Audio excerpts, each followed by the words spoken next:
Good day, viewers!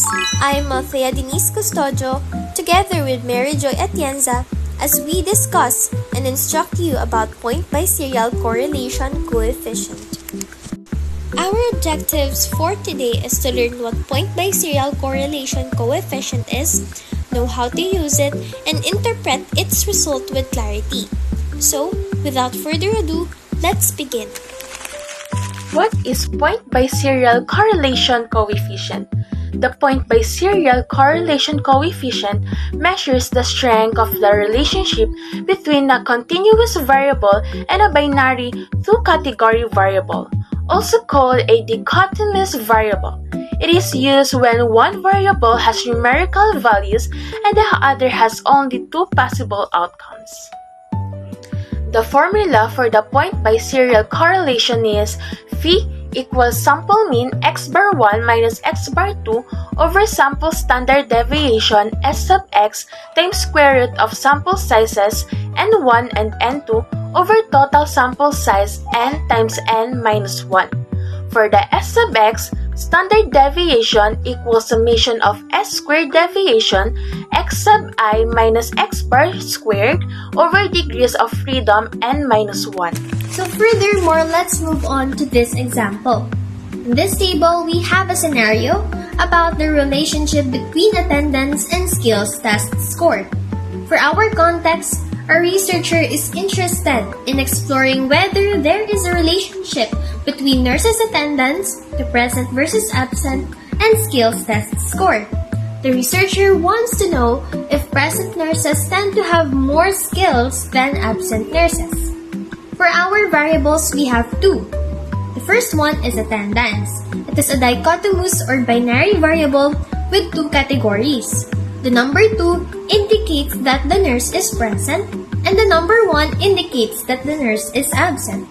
Second one is the skills test score. It is a continuous variable representing the test score based on skills.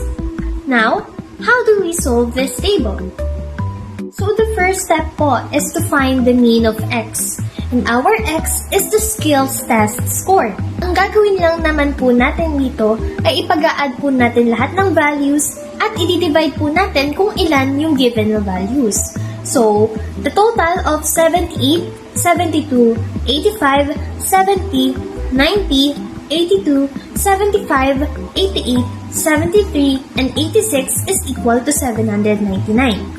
And then, i-divide po natin siya sa 10. So, bakit po sa 10? Dahil po, 10 yung ating values.